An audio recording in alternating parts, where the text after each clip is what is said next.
क्या जबरदस्त आगाज हुआ है चैंपियंस लीग कैंपेन का। और भाई इसी तरह के मैचेस के लिए ना हम फुटबॉल फैंस ना मरते हैं देखने के लिए।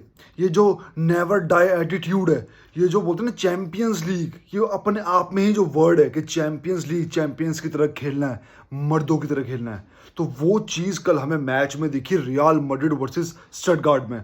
और जिस हिसाब से वो मैच हुआ उसको डिस्कस करेंगे अभी। उसके अलावा बारसा का प्रीव्यू भी डिस्कस करेंगे और उसके अलावा ये भी देखेंगे भाई कि बायर्न ने क्या खा लिया कि 9-9 गोल मार रही है भाई वो। लेकिन भाई उससे पहले ना मैं एक बात कहना चाहता हूँ, आपने चैंपियंस लीग का एंथम गौर किया? मतलब पहले का एंथम जो होता था ना वो पीक पे जाके दिल पे हिट करता था, उसमें 8 बार होता था 8। अब क्या होता है, छठे पे ही तोड़ देते हैं भाई रिदम को। और जैसे ही छठे पे रिदम को तोड़ते हैं तो वो जो एंथम हिट करता था कलेजे पे, है ना, पीक पे जाके जो उनकी बीट्स करती थी, उन बीट्स को बीच में ही तोड़ दिया भाई। तो जो हाई टोन की बीट्स दिल पे लगती थी वो अब ठीक है, टीम्स चल के आती थी, है ना, पीछे एक तगड़ा वॉरियर वाला म्यूजिक बजता था। अब पता नहीं क्या चेंज करने की क्या जरूरत थी, जो चीज़ ऑटोमेटिकली परफेक्ट है उसको तुम क्यों छेड़ रहे हो? तो वो बात की बात है भाई, तो मेरे को लगा मैंने आपसे बात की इस बारे में। तो चलो भाई पहले मैच के बारे में बात करते हैं। स्टटगार्ड, जैसा हमने डिस्कस किया था कि भाई स्टटगार्ड से बहुत उम्मीदें हैं। जर्मन लीग में जो वो पिछली बार खेली है, मुझे उनसे बहुत ज़्यादा उम्मीदें थी और उससे भी बेटर उन्होंने परफॉर्म करके दिया है। लेकिन अगर रियल मैड्रिड की टीम के अगेंस्ट चैंपियंस लीग में जिनके पास अटैक में एम्बाप्पे, विनीशियस, रोड्रिगो, एंड्रिक ये बंदे हैं और वहां पे तुम पूरा का पूरा एक अपने चांसेस नहीं क्रिएट कर रहे हो, तो भाई तुम हारोगे। स्कोर लाइन ये चीज दिखा नहीं पा रही है कि मैच कितना ब्रिलियंट था। उसमें देख के लग रहा है 3-1 ठीक है भाई मैड्रिड जीत गई, नहीं भाई मैच पूरा हुआ है मर्दों वाला मैच। और जैसे ही स्टटगार्ट चढ़ रही थी छाती पे फर्स्ट हाफ में, तो भाई छाती पे चढ़ के भाई उन्होंने मैड्रिड के नाक में दे दिया था दम। और फर्स्ट हाफ में बेलिंगम भी थोड़ा डाउन था, रीजन कि बंदा इंजरी से वापस आ रहा है। हालांकि उसने सेकंड हाफ में जाके बहुत बढ़िया कंपनसेट किया अपने परफॉर्मेंस को और बढ़िया खेला बेलिंगम। लेकिन भाई जिस हिसाब से फर्स्ट हाफ में स्टटगार्ट छाती पे चढ़ के मूंग दल रही थी, एज अ फुटबॉल फैन बहुत मजा आया। इसलिए नहीं कि मैं बारसा फैन के पॉइंट ऑफ व्यू से बोल रहा हूँ, नहीं, एज अ फुटबॉल फैन, क्योंकि चैंपियंस लीग देखने का मजा है यार। चैंपियंस लीग एक एक एक पिनाकल है यार क्लब फुटबॉल का, वो तो हमें देखने में मजा आता है और वहां पे हम चाहते हैं कि तगड़े मैचेस हों। तो भाई स्टटगार्ड ने दूसरे मिनट में ही पहला चांस क्रिएट कर दिया था और एक बार तो गोल अपॉर्चुनिटी इतनी तगड़ी आ गई थी कि बिल्कुल 1-on-1 था वो कीपर के अगेंस्ट, पता नहीं क्या उल्टा पुल्टा शॉट मार दिया स्टटगार्ड के प्लेयर ने, वो टारगेट पे लगी ही नहीं, तो वहां पे उन्होंने चांस मिस किया। उसके बाद उंडाव ने भाई गोल मारा, अच्छा गोल था, लेकिन उसके अलावा भी 2-3 चांसेस उसके पास थे। याद करो वो चांस जब रूडिगर ने उसको बिल्कुल ना कुश्ती कर ली थी उसके साथ, और वहां पे वो 2-3 स्टेप्स ज्यादा ले गया था उंडाव, वहां पे वो शूट मार सकता था। और जब आप मैड्रिड जैसी टीम के अगेंस्ट सैंटियागो बर्नाबाओ पे ये चांसेस नहीं लोगे, वो तुम्हारे धागे खोल देंगे, और बाद में उन्होंने वो धागे खोल भी दिए थे। लेकिन अच्छी बात यह है कि जब पहला गोल खाया स्टटगार्ड ने, तो वहां पे वो ऐसे नहीं हो गया यार ओ यार कंधे गिर गए, नहीं, प्योर खेले, मर्दाना गेम खेले। और खुशी होती है एज अ फुटबॉल फैन ऐसी टीम्स देख के जो एक ना नई नई आती हैं, ठीक है, और वो चैंपियंस के साथ लड़ती हैं, बेस्ट टीम ऑफ यूसीएल के साथ वो लड़ती हैं, उनके घर पे बिल्कुल टक्कर देती हैं। भाई स्टटगार्ड का जो प्ले था ना, क्विक टच फुटबॉल चल रहा था, 1-1-1-1, वो नहीं कि बॉल कैरी कर रहे हैं, नहीं, बॉल आई टक, बॉल आई टक, बॉल आई टक, बॉल आई टक। तो भाई एक बार तो सिर ही घूम गया था कि इतनी तगड़ी पासिंग चल कैसे रही है।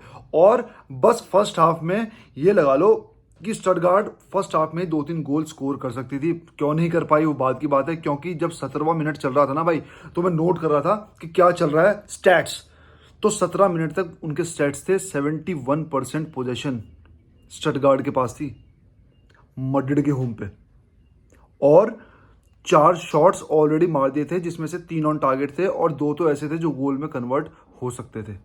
और भाई एक मौका वो आया था, उंडाव का तो था ही, एक मौका वो भी आया था जब स्टटगार्ड का प्लेयर 1-on-1 था कोर्टवा के साथ, और कोर्टवा ने क्या तगड़ी कीपिंग की भाई, वहां पे इतना ब्रिलियंट सेव था, वो शायद वो मैच को चेंज कर सकता था सेव, वो मैच का एक बोलते ना पूरी की पूरी पिक्चर डिफाइन कर सकता था। लेकिन वो नहीं हुआ, क्योंकि भाई हम कोर्टवा का जानते हैं कि भाई किस लेवल का वो प्लेयर है। हाँ, अगर यहाँ पे स्टैगन होता तो वो गोल खाता पक्का।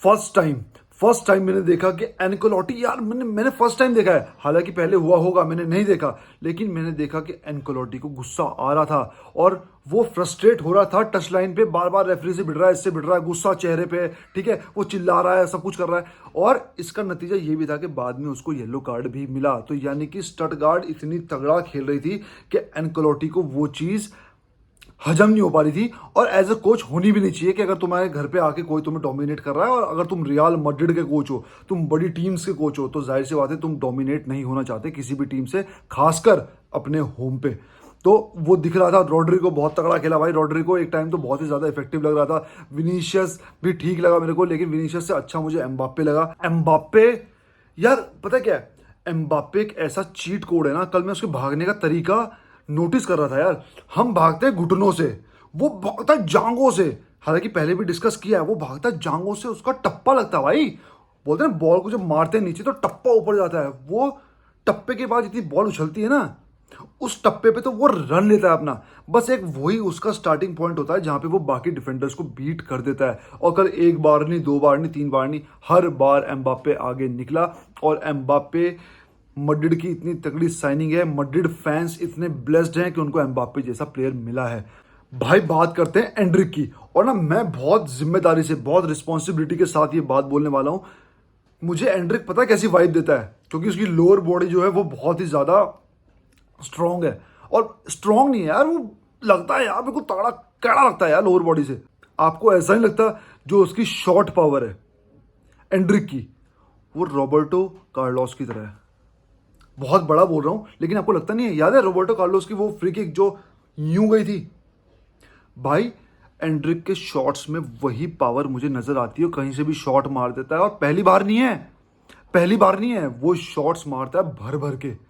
और ऐसा नहीं डरता है, ये होता है वो होता है, डिस्टेंस वाले शूट मारता है भाई। वो बिलीव नहीं करता मैं अंदर बढ़ के मारूंगा, नहीं, डिस्टेंस वाले शूट मारता है। जो शूट कल उसने लिया वो इतना ज्यादा अनएक्सपेक्टेड था, कीपर के लिए भी और हमारे लिए भी, क्योंकि जाहिर सी बात है दो ऑप्शंस तेरे साइड में है तो पास ही देगा। इमेजिन करो अगर वो शॉट नहीं जाता तो उसको कितनी गालियां पड़ती ड्रेसिंग रूम में कि भाई बंदे खाली थे, तूने पास क्यों नहीं दिया, तू सेल्फिश है, फलान ढिमकान। यानी कि वो इतना कॉन्फिडेंट था, वो 98% कॉन्फिडेंट था, 98% कॉन्फिडेंट था कि मैं शॉट मारूंगा तो गोल जाएगा, और गोल गया। और ऐसे कॉन्फिडेंट लौंडे मुझे बहुत पसंद है। यमाल के बाद मुझे सबसे ज्यादा जो यंग जनरेशन में पसंद है भाई वो है एंड्रिक।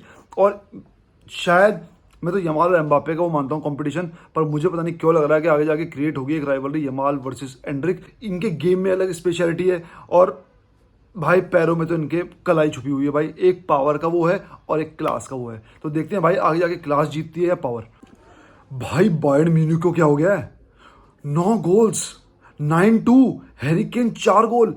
भाई मजाक बना दिया कंपनी ने जब से आया। और ऐसा नहीं है कि इस बंदे ने यूसीएल में आके ही गोल मारे हैं, ये लीग में भी ऐसा ही खेल रहे हैं। और ये ऐसे लोग हैं जब हमारे अगेंस्ट मैच आता है ये अपना पीक हिट करके आते हैं, तो मजा आएगा भाई। जिस हिसाब से बार्सा और बायर्न अपने प्राइम पे खेल रही है, और इस तरह के matches, box office matches final level के होते हैं जो कि हमें ग्रुप स्टेज पे देखने को मिलेंगे। और 9 गोल्स कोई आम बात नहीं है भाई। बायर्न इस टाइम कुछ तगड़ा कुक कर रही है, और बार्सा को अगर वो कुक किया हुआ खाना है तो उनको अपना हाजमा ठीक रखना पड़ेगा, और अपनी सारी तैयारियां बेस्ट रखनी पड़ेंगी, और कोशिश करनी पड़ेगी गावी, फ्रैंकी डी योंग ये सब जल्दी आए, क्योंकि वो जो इंटेंसिटी के साथ बायर्न खेल रही है वो यही प्लेयर उनको रोक सकते हैं। 17 साल का कसाडो, ये ठीक है लीग में ठीक है, लेकिन यूसीएल का लेवल थोड़ा सा अलग होता है भाई। फाइनली भाई बार्सिलोना का चैंपियंस लीग कैंपेन शुरू होगा मोनाको के अगेंस्ट। अच्छी बात यह है कि मोनाको ने हमें 3-0 हराया था, तो उसकी एक टीस भी दिमाग में होगी, उसका एक बदला भी हल्का फुल्का दिमाग में होगा। लेकिन मैं एक बात कहूंगा, पैर धरती पे कभी भी ओपोनेंट को कम नहीं आंकना है भाई, स्पेशली जब हम उसके होम पे जा रहे हैं। और मोनाको अपने होम पे क्या कर दे कुछ नहीं पता, इसलिए पूरे कॉन्सेंट्रेशन के साथ खेलना है। पूरी बोलते ना वर्ड क्या होता है यार वो, पूरे सरलता के साथ खेलना है, ठीक है, पूरी सिंप्लिसिटी के साथ खेलना है, और बेसिक्स पे खेलना पड़ेगा। ये नहीं है कि भैया उत्तेजना में आके भैया ये तो हमें पेल के गए थे, हम इनको पेलेंगे, ये होगा वो होगा, कुछ करने की जरूरत नहीं है। बिल्कुल एज अ मैच लेना है, क्योंकि मैं लाइफ में देख चुका हूं जब भी हम अग्रेशन में खेलने जाते हैं ना भाई, हम हारते हैं, चाहे वो टीम की बात है चाहे हम फैंस की बात है। इसलिए हमें कंपोजर रखना पड़ेगा दिमाग में। हमें ये नहीं कि हमें 8 गोल चाहिए, हमें 4 गोल चाहिए, हमें 5 गोल चाहिए, नहीं, हमें चाहिए एक नॉर्मल जीत, वो लेके आओ। हाँ, अगर नॉर्मल जीत के साथ आप स्कोर लाइन भी लेके आ सकते हो तो बहुत ही बढ़िया बात है। दुख की बात यह है भाई कि फर्मिन लोपेज इंजर्ड हो गया है दोबारा। बहुत ही मतलब कल वीडियो बनाने के बाद जब कमेंट्स में मैंने पढ़ा यार कि फर्मिन लोपेज इंजर्ड इंजर्ड, भाई मेरे को ना इतना बुरा लगा कि यार मैं अभी तो वीडियो बनाई थी मैंने कि यार वो बंदा डैनी ओल्मो बाहर हुआ तो फर्मिन लोपेज आएगा, और इतना बुरा लगा मेरे को सुन के कि फर्मिन लोपेज अब 3 हफ्ते के लिए कम से कम बाहर है। जो रिपोर्ट्स मैंने पढ़ी हैं, जो डिफरेंट जगह सोशल मीडिया में मैंने पढ़ा है, लगभग 3 हफ्ते के लिए वो बाहर है। और 3 हफ्ते भाई बहुत होते हैं, स्पेशली जब आपका इस टाइम अगला मैच 2 दिन बाद विलारियल के साथ है उनके घर पे, और इस लेवल के इंटेंसिटी वाले प्लेयर्स हमें चाहिए अपने स्क्वाड में। पर भाई क्या बोल सकते हैं, बेड लक। लेकिन अच्छी बात यह है कि पाब्लो टोरे है, ये सब है, हमें कहीं ना कहीं भरोसा है बारसा फैंस को कि हैंसी फ्लिक इस सिचुएशन के साथ भी एडजस्ट कर लेगा और कहीं ना कहीं से कोई ना कोई रिजल्ट ला के दे देगा। भले ही मैच में स्कोर लाइन कुछ भी हो, लेकिन एक भरोसा है ना, एक विश्वास है कि भाई ये बंदा इस सिचुएशन को डील करके कोई ना कोई प्लेयर वहां पे डाल के रिजल्ट ग्राइंड करके हमें दे ही देगा। और इसी विश्वास के लिए मतलब हैंसी फ्लिक को मेरा सलाम है भाई, क्योंकि बहुत टाइम बाद जाके बारसा फैंस के मन में एक ऐसी चीज आई है कि हम किसी प्लेयर की मोहताज नहीं है, फाइनली हमारा सिस्टम काम कर रहा है। तो भाई कल वॉच अलॉन्ग भी करेंगे, तो 12 बजे के आसपास में लाइव आ जाऊंगा, वो मैं यूट्यूब पे डाल दूंगा। भाइयों आप सबको आना है, तगड़ा मैच है, यूसीएल का पहला मैच है, और ज़्यादा से ज़्यादा वॉचिंग भाई प्लीज़ करवाइएगा। कम से कम 100 की वॉचिंग आए तो और ज़्यादा मज़ा आता है। बाकी हम डिस्कस करेंगे लाइव स्ट्रीम पे, और आधा घंटे पहले आऊँगा तो हम नॉर्मल बातें भी करेंगे वहाँ पे रिगार्डिंग स्क्वाड, सब कुछ जो चल रहा है फुटबॉल में इस टाइम। राइट भाई, तो मिलते हैं। विस्कल बारसा।